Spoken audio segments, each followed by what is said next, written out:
Hey everyone, God bless. It's Anthony and Dina. It's great to be here with you all. And we're in a critical time in our history. And what better source to go to during these troubling times to be able to get into God's Word and see how God demonstrates His love and His power for His people. And so we're going to go ahead and get into the book of Esther because there's some great lessons here to see how God really blesses His people, His chosen, and protects them even if there's a major evil plot in place. So Dina, it's great to be here with you and to get into God's Word. And generally, we recommend that people use the King James Version Bible. So feel free, if you're watching this, to get that near you and follow along. So we'll go ahead and get right in. So I'm going to start in Esther chapter 1, and we'll just read on through. It's a pretty short book of the Bible, and we'll stop along the way and discuss a little bit if need be, and then we'll just go ahead and let God's Word communicate for itself. So, all right, so the book of Esther. So this is just a wonderful account here of God's Word. And so let's go ahead and just dig in. So it says here in Esther, starting in chapter 1, "Now it came to pass in the days of Ahasuerus," this is Ahasuerus, which reigned from India even unto Ethiopia over 127 provinces, "that in those days, when the king Ahasuerus sat on the throne of his kingdom, which was in Shushan, the palace, in the 3rd year of his reign, he made a feast unto all his princes and his servants, the power of Persia and Media, the nobles and princes of the provinces being before him. When he showed the riches of his glorious kingdom and the honor of his excellent majesty many days, even 180 days. And when these days were expired, the king made a feast unto all the people that were present in Shushan, the palace, both unto great and small, 7 days, in the court of the garden of the king's palace, where were white, green, and blue hangings fastened with cords of fine linen and purple to silver rings and pillars of marble. The beds were of gold and silver upon a pavement of red and blue and white and black and marble. And they gave them drink in vessels of gold, the vessels being diverse one from another, and royal wine in abundance according to the state of the king. And the drinking was according to the law, none did compel, for so the king had appointed to all the officers of his house that they should do according to every man's pleasure. Also Vashti, the queen, made a feast for the women in the royal house which belonged to King Ahasuerus. On the 7th day, when the heart of the king was merry with wine, he commanded Mehuman, Biztha, Harbona, Bigtha, and Abagtha, Zethar, and Carcas, the 7 chamberlains that served in the presence of Ahasuerus the king, to bring Vashti the king or the queen before the king with the crown royal, to show the people and the princes her beauty, for she was fair to look on. But the queen Vashti refused to come at the king's commandment by his chamberlains. Therefore was the king very wroth, and his anger burned in him. Then the king said to the wise men which knew the times, for so was the king's manner toward all them, for all that knew law and judgment. And the next unto him was Karshena, Shethar, Admatha, Tarshish, Maris, Marsana, and Mamukan, the 7 princes of Persia and Media, which saw the king's face, which sat the first in the kingdom. What shall we do unto the queen Vashti according to the law, because she hath not performed the commandment of the king Ahasuerus by the chamberlains?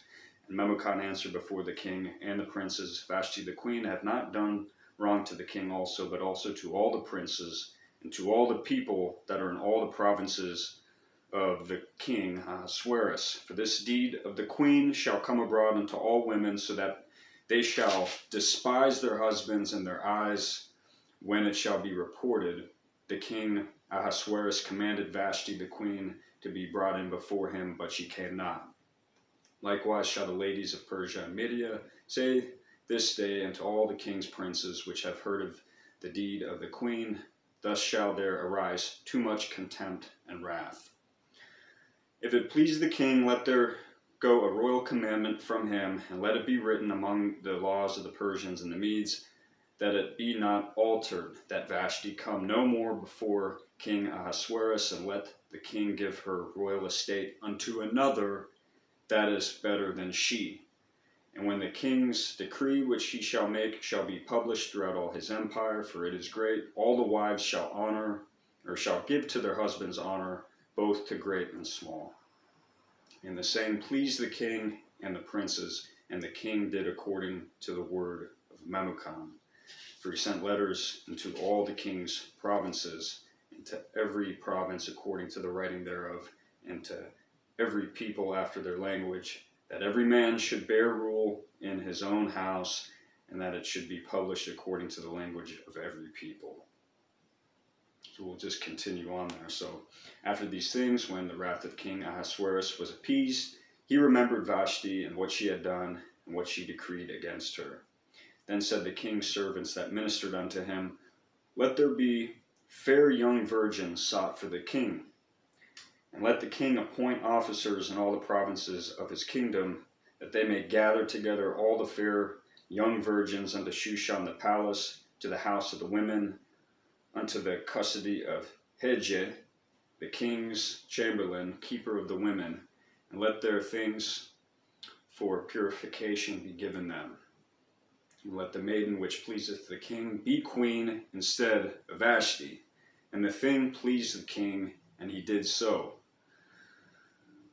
Now in Shushan the palace there was a certain Jew, whose name was Mordecai, the son of Jair, the son of Shimei, the son of Kish, a Benjamite, who had been carried away from Jerusalem with the captivity which had been carried away with Jeconiah, king of Judah, whom Nebuchadnezzar, the king of Babylon, had carried away. And he brought up Hadassah, that is, Esther, his uncle's daughter, for she had neither father nor mother, and the maid was fair, or lovely, and beautiful. Mordecai, when her father and mother were dead, took for his own daughter. So it came to pass, when the king's commandment and his decree was heard, and when many maidens were gathered together unto Shushan the palace, to the custody of Hegai, that Esther was brought also into the king's house, to the custody of Hegai, keeper of the women. And the maiden pleased him, and she obtained kindness of him, and he speedily gave her things for purification, with such things as belonged to her, and 7 maidens which were meet to be given her out of the king's house, and he preferred her and her maids unto the best place of the house of the women. Esther had not showed her people nor her kindred, for Mordecai had charged her that she should not show it. And Mordecai walked every day before the court of the women's house, to know how Esther did, and what should become of her.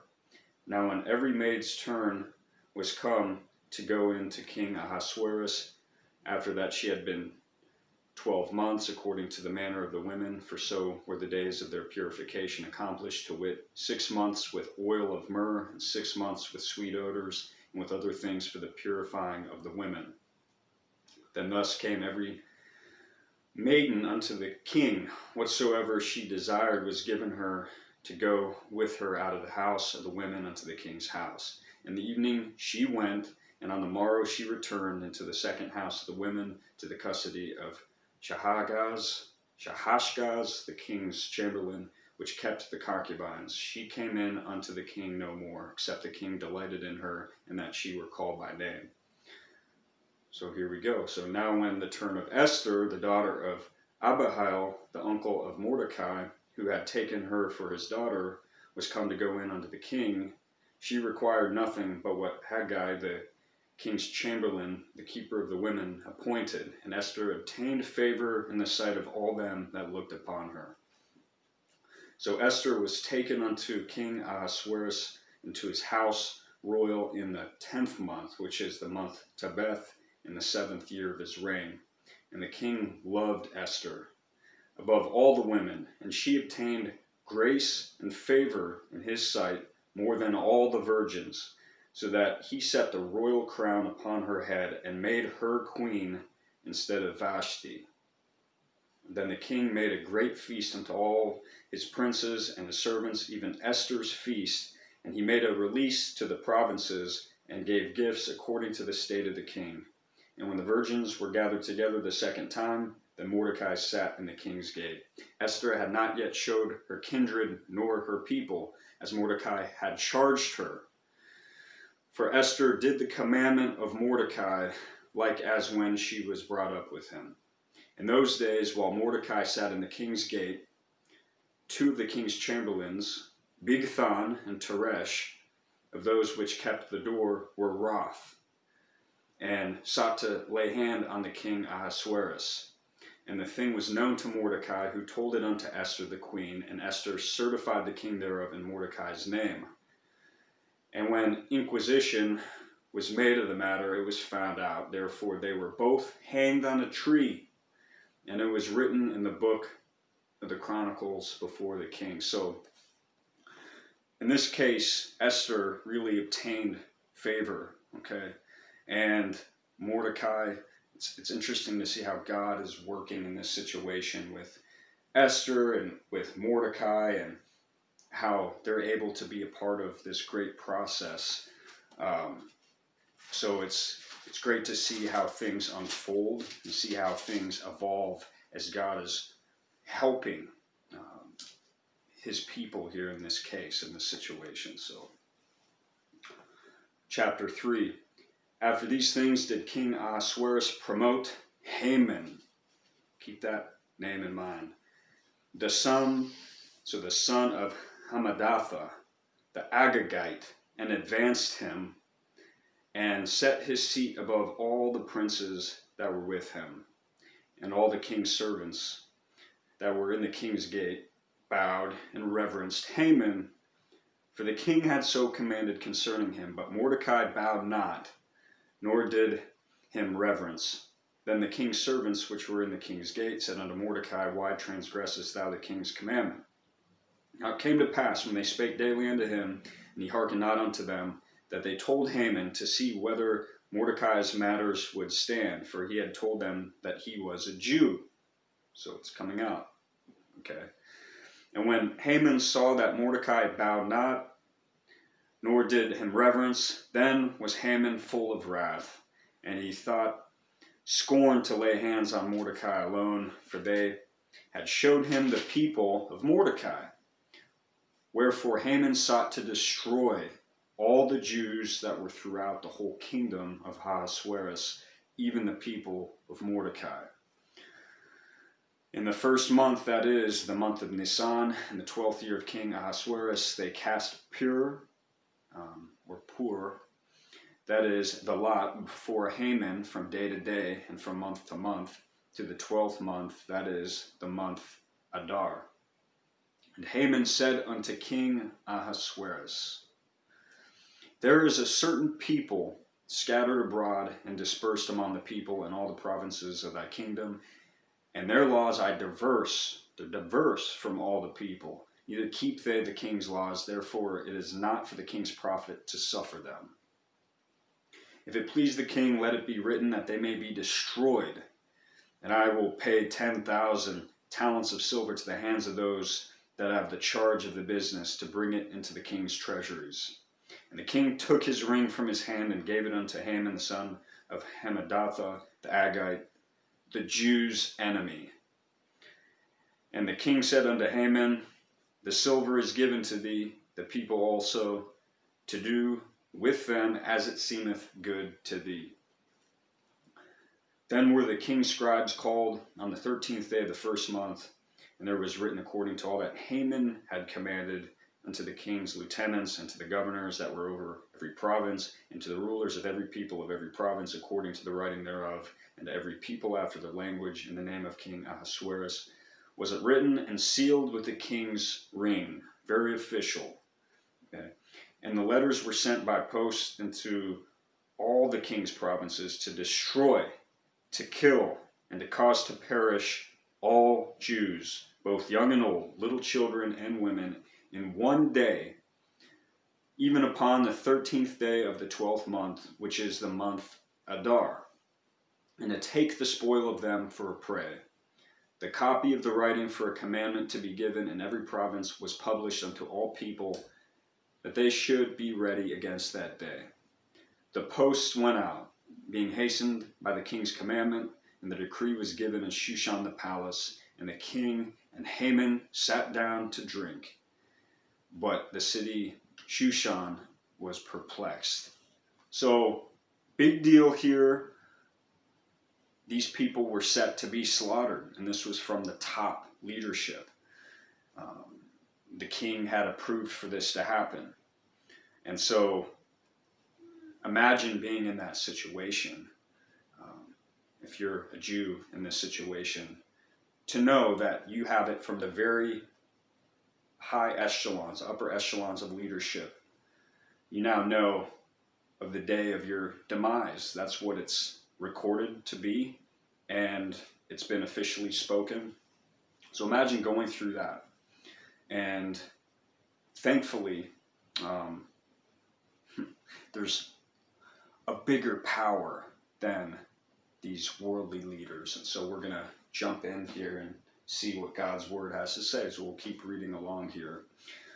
So let's keep going. A lot of lessons that we can consider, especially in light of what's going on currently in history, where things seem scary to many. You know, people, there's a lot of fear going around, and things seem like they're going to be a certain way that could be very frightening, unsettling to people, but God has a way of taking care of his. So we'll go ahead and move on to chapter 4. So when Mordecai perceived all that was done, Mordecai rent his clothes, put on sackcloth with ashes, and went out into the midst of the city, and cried with a loud and a bitter cry, and came even before the king's gate, for none might enter into the king's gate clothed with sackcloth. And in every province, whithersoever the king's commandment and his decree came, there was great mourning among the Jews, and fasting, and weeping, and wailing,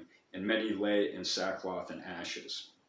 So Esther's maids and her chamberlains came and told it her. Then was the queen exceedingly grieved, and she sent raiment to clothe Mordecai and to take away his sackcloth from him, but he received it not. Then called Esther for Hatak, one of the king's chamberlains, whom he had appointed to attend upon her, and gave him a commandment to Mordecai to know what it was and why it was. So Hatak went forth to Mordecai unto the street of the city, which was before the king's gate. And Mordecai told him of all that had happened unto him, and of the sum of the money that Haman had promised to pay to the king's treasuries for the Jews to destroy them. Also he gave him the copy of the writing of the decree that was given at Shushan to destroy them, to show it unto Esther, and to declare it unto her, and to charge her that she should go in unto the king, to make supplication unto him, and to make request before him for her people. And Hatak came and told Esther the words of Mordecai. Again Esther spake unto Hatak, and gave him commandment unto Mordecai. All the king's servants and the people of the king's provinces do know that whosoever, whether man or woman, shall come unto the king into the inner court, who is not called, there is one law of his to put him to death, except such to whom the king shall hold out the golden scepter, that he may live. But I have not been called to come in unto the king these 30 days. And they told to Mordecai Esther's words. Then Mordecai commanded to answer Esther, think not with thyself that thou shalt escape in the king's house more than all the Jews. For if thou altogether holdest thy peace at this time, then shall their enlargement or relief and deliverance arise to the Jews from another place. But thou and thy father's house shall be destroyed. And who knoweth whether thou art come to the kingdom for such a time as this? Then Esther bade them return Mordecai this answer, go gather together all the Jews that are present in Shushan, and fast ye for me, neither eat nor drink 3 days, night or day. I also in my hand My maidens will fast likewise, and so will I go in unto the king, which is not according to the law, and if I perish, I perish. So Mordecai went his way and did according to all that Esther had commanded him. So in this case, the Jews are in this really bad situation, this rough situation, and yet Mordecai and Esther are communicating back and forth. This is an opportunity for them to go to God. You know, they're fasting, they're going through that, and this is a time not to just be silent, to be a coward, to fear, but rather to use this opportunity, to use this favor that Esther had found in the sight of the king. She's in this place, and so in this situation here, she could be totally silent and just not speak up, not do what she needs to do, but they're going out on a limb here, and so it's a beautiful thing. Do you have anything you'd like to add there? Okay, so we're getting into things here. So chapter 5. Now it came to pass on the third day that Esther put on her royal apparel and stood in the inner court of the king's house, over against the king's house. And the king sat upon his royal throne in the royal house, over against the gate of the house. And it was so, when the king saw Esther, the queen, standing in the court, that she obtained favor in his sight.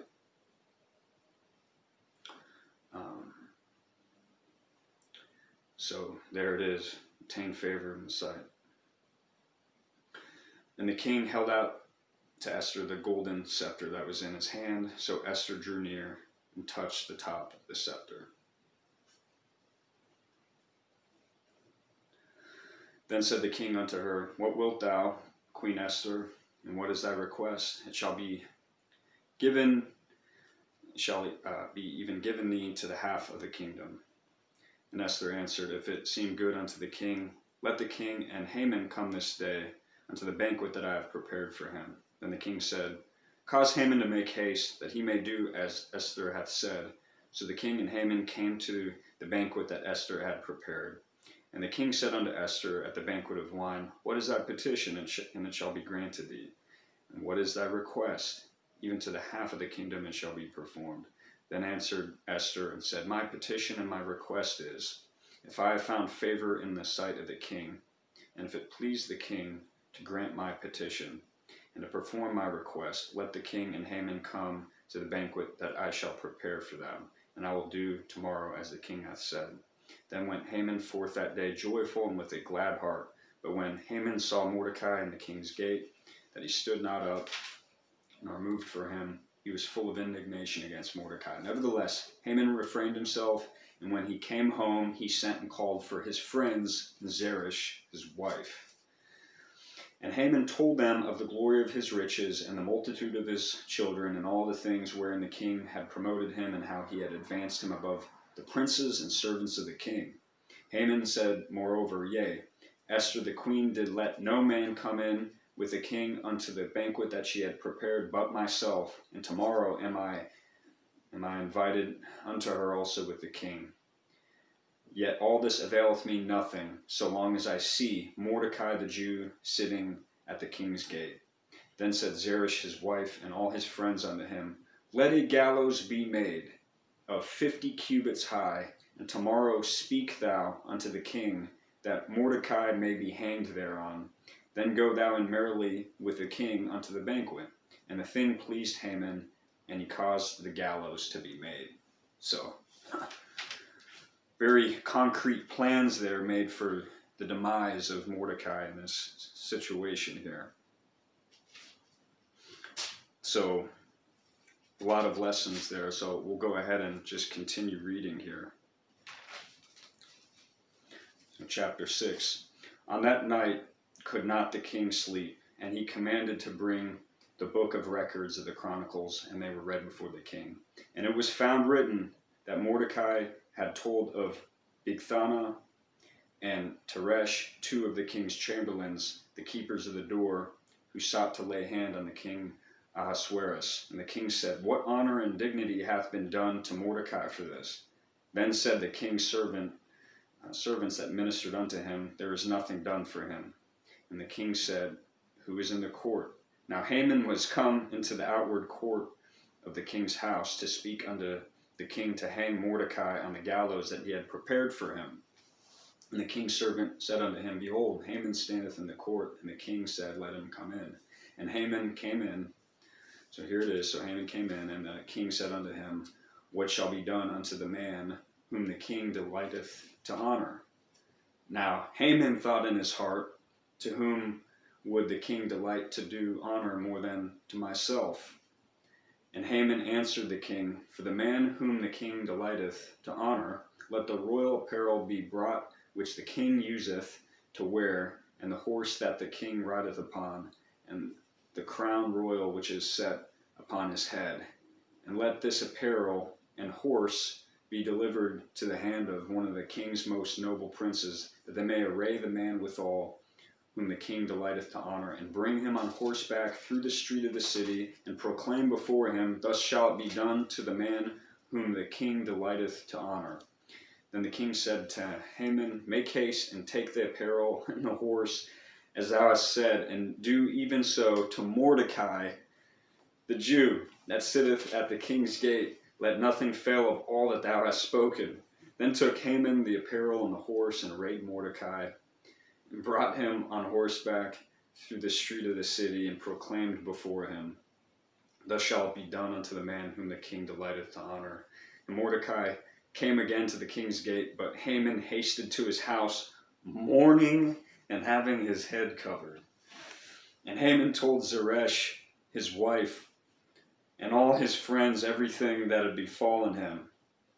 Then said his wise men and Zeresh his wife unto him, if Mordecai be of the seed of the Jews, before whom thou hast begun to fall, thou shalt not prevail against him, but shalt surely fall before him. And while they were talking with him, came the king's chamberlains, and hasted to bring Haman unto the banquet that Esther had prepared. So starting to see things aren't going according to Haman's plan. You know, he had an evil plot here, and he's already seeing things backfire. The one he wants to see dead had now just been given honor, Mordecai. So things aren't going well for Haman, the one who has this evil plot in mind.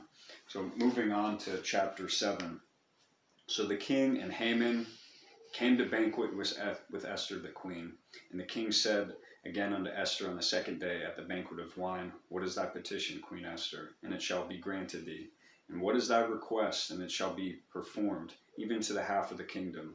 Then Esther the queen answered and said, if I have found favor in thy sight, O king, and if it please the king, let my life be given me at my petition, and my people at my request. For we are sold, I and my people, to be destroyed, to be slain, and to perish.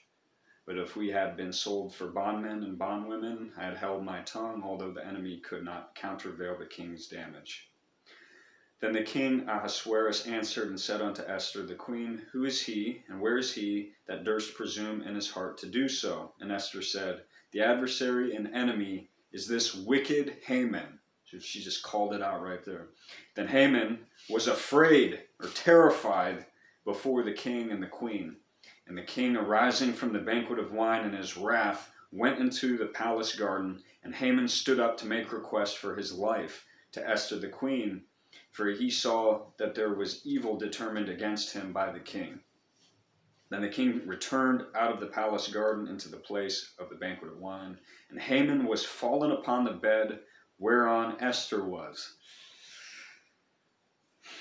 Then said the king, will he force the queen also, or assault the queen also before me in the house?